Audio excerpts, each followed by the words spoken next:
Yes, hello students, welcome to the classes of आदि career point. आदि career point के आज के इस क्लास में हम डिस्कस करने वाले हैं NCERT text book of class 6 और इसके second chapter globe longitude and latitudes. तो ये latitudes and longitude which is one of the most of the important chapter for the students of class 6 CBSE, but as well as this particular video lecture is also very much important for the aspirants of the CTET and civil services examination। यानी वो student जो civil service examination और CTET के लिए भी preparation कर रहे हैं उनके लिए भी बेसिक जानना ज्योग्राफी का बहुत जरूरी है और इस चैप्टर से उन्हें इस बेसिक के बारे में पता चलेगा। और स्टूडेंट, मैं अपने इस वीडियो को इस पर्टिकुलर टॉपिक को अब जो है एक साथ बल्क में देने के बजाय अब मैं आपको छोटे छोटे पॉइंट्स में दूंगी। तो आज के इस पॉइंट में हम एक्चुअली आपको दिख ही रहा है थंबनेल से कि हम डिस्कस करने वाले हैं about what is a globe. तो आइए स्टार्ट करते हैं आज का chapter globe latitudes and longitude और उसका एक सब topic what is a globe. लेकिन व्हाट इज अ ग्लोब पढ़ने से आगे सबसे पहले हमें ये भी जानना जरूरी है कि ये जो लॉन्गिट्यूड एंड लैटिट्यूड के चैप्टर के इनसाइड में एक्चुअली डिटेल में आपको पढ़ना क्या है। तो डिटेल में मैंने अभी आपको बताया व्हाट इज अ ग्लोब तो पढ़ना ही है, लेकिन व्हाट इज अ ग्लोब के साथ साथ ग्लोब से रिलेटेड और भी कुछ पॉइंट होते हैं जिन्हें हमें पढ़ना है जो कि बहुत जरूरी है। Size of globe and importance of globe, इसके अलावा equator, parallels of latitude, heat zones, what are longitudes, differences between longitudes and latitudes, longitude and time, and why do we have standard time। तो student, आज के इस part 1 के topic में हम पढ़ने वाले हैं what is a globe, size of globe and importance of globe. And इसके बाद सेकंड पार्ट में हम पढ़ेंगे equator and parallels of latitudes के बारे में। और स्टूडेंट, अब ये वीडियो जो है आपको इस पर्टिकुलर चैप्टर का रेगुलर आपको अवेलेबल मिलेगा हर एक दिन छोड़ कर, डेली शाम के 5 बजे। तो आइए स्टार्ट करते हैं सबसे पहला topic what is a globe. तो look at this image is of a globe. तो आप सभी को पता है कि it is a globe, it is an image of globe.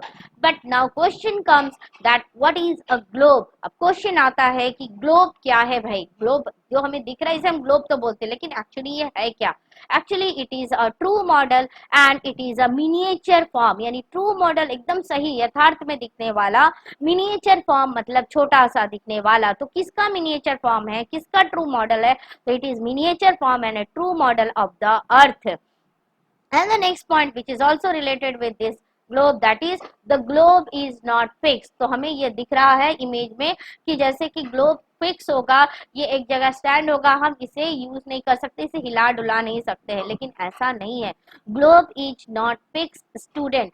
तो ग्लोब फिक्स नहीं है तो ग्लोब क्या करता है। तो ग्लोब एक्चुअली रोटेट होता है।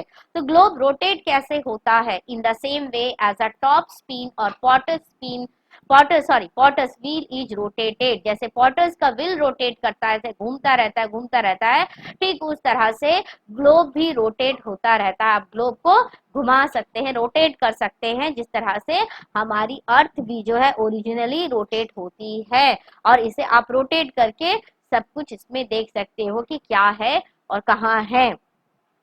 अब इसके बाद types and size of globe. तो ग्लोब के कितने टाइप है और क्या साइज है। तो स्टूडेंट, ये पहला इमेज, तो ये पहला इमेज बताता है कि ग्लोब जो है एकदम छोटे आकार का भी हो सकता है और इस छोटे आकार के ग्लोब को हम कहते हैं मिनी ग्लोब। अब इसके अलावा next other type of globe that is a big globe. तो बिग ग्लोब, और इसके अलावा और एक टाइप का ग्लोब होता है जिसे हम कहते हैं ग्लोब लाइक बैलून्स। यानी जो ग्लोब बैलून्स के जैसे दिखते हैं, बड़े दिखते हैं, उन्हें हम कहते हैं ग्लोब लाइक बैलून्स। लेकिन the problem is associated with this globes is that कि हम ये बिग ग्लोब को अपने साथ कैरी नहीं कर सकते हैं। मिनी ग्लोब को हम अपने पॉकेट में कैरी कर ले सकते हैं और इसे पॉकेट साइज ग्लोब भी कहते हैं, क्योंकि ये हमारे पॉकेट में जाता है। यानी पूरी दुनिया हमारे पॉकेट में एक छोटे से अर्थ के रूप में समा जाती है, क्योंकि mini globe is also a true model and miniature form of the अर्थ। यानी वो अर्थ जो कितना बड़ा है उसे हम छोटा सा रूप देकर अपने पॉकेट में रखकर लेकर घूम सकते हैं। लेकिन बिग ग्लोब को हम जो है अपने लैब में ही रखकर यूज कर सकते हैं, क्योंकि इसे हम बाहर कैरी नहीं कर सकते हैं। Now the next important point which is also related with this globe, that is axis। Now comes to this image. Again, this is the image of globe. Now comes question, what is an axis? एक axis क्या है? तो एक axis क्या है? Axis is actually जो है a needle is fixed through the globe in a tilted manner. आप देखिए यहाँ इमेज में दिखाया गया है, एक needle fix है in a tilted manner and this needle is actually जो यहाँ पर हम कह रहे हैं axis है, इसे हम एक्सिस कह रहे हैं। और इस ये नीडल जो है 2 पॉइंट्स को बताता है ग्लोब का, एक जो है तुम आपका नॉर्थ पोल और दूसरा आपका बताता है साउथ पोल, यानी अपर पोल जिसे हम नॉर्थ पोल कहते हैं ऊपर का, और नीचे जो पोल है उसे हम साउथ पोल कहते हैं। और इन्हीं 2 पोल्स के जो है 2 points on the globe through which the needle passes, और यहाँ से ये 2 पॉइंट से नीडल पास होकर नीचे तक आती है, and these 2 poles are known as north pole and south pole. But remember there is a major difference. The real earth has no such needle. लेकिन ओरिजिनल अर्थ हम में जो है ऐसा कोई नीडल नहीं है। अर्थ अपने आप में ही रोटेट होते रहती है, अर्थ में कोई भी नीडल आपको नजर नहीं आएगा। ये सारी जो हमने फिक्स किए हैं, these are actually an imaginary line to study globe in a proper way. अपने ग्लोब को स्टडी करने के लिए, प्रॉपर वे में स्टडी करने के लिए जो है इन इमेजिनरी लाइंस को हमने सेट किया है ग्लोब में, ताकि हम किसी भी प्लेस को लोकेट कर पाए, आइडेंटिफाई कर पाए कि कौन सा कहाँ है। और इस चैप्टर को जब हम आगे पढ़ेंगे तब आपको समझ में आएगा कि ग्लोब का यूज एक्चुअली होता कैसे है।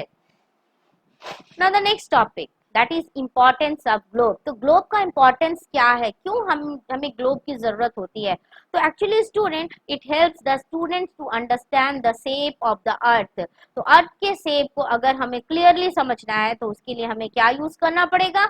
उसके लिए हमें ग्लोब यूज करना पड़ेगा। अगर हम एक मैप यूज करते हैं तो मैप से हमें अर्थ का शेप पता नहीं चलता है। क्यों नहीं पता चलता है? जब हम मैप के चैप्टर को स्टडी करेंगे तब हमें इसके डिटेल पता चलेगा। और इसके अलावा on the globe countries, continents and oceans are shown in their correct size. तो ग्लोब में कंट्रीज, कॉन्टिनेंट एंड ओशंस को उसके करेक्ट साइज में जो है लोकेट किया गया है, और सही तरीके से आप समझ पाते हैं ग्लोब को घुमाने से कि भाई इसके बाद क्या है और उसके बाद क्या है, जो कि आपको मैप में नहीं समझ में आएगा। लेकिन इसका ये मतलब मत समझिए स्टूडेंट कि ग्लोब का मतलब आपको ओरिजिनल साइज में कंट्री को लोकेट करेंगे, तो ऐसा संभव नहीं है। इसे एक रेफरेंस पॉइंट के रूप में यूज किया जाता है, उसका एक पर्टिकुलर स्केल होता है और उस स्केल बेस पे हम जो है उस लोकेशन को सेट करते हैं, जो कि आप आगे जब ज्योग्राफी पढ़ोगे तब आपको समझ में आएगा। तो आज के इस वीडियो में बस इतना ही। Thanks for watching this video. Please don't forget to like, share and subscribe this channel and also press the notification bell, ताकि आपको आने वाले इस सारे वीडियोस के जो है नोटिफिकेशन मिलते रहेंगे और आपको पढ़ने में भी बहुत अच्छा आएगा, मजा आएगा। तो अब स्टूडेंट टेंशन फ्री पढ़ाई कीजिए, स्ट्रेस फ्री पढ़ाई कीजिए और छोटे छोटे टॉपिक्स को बस चंद मिनटों में स्टडी करके समझना शुरू कीजिए। And at last again, thanks for watching this video.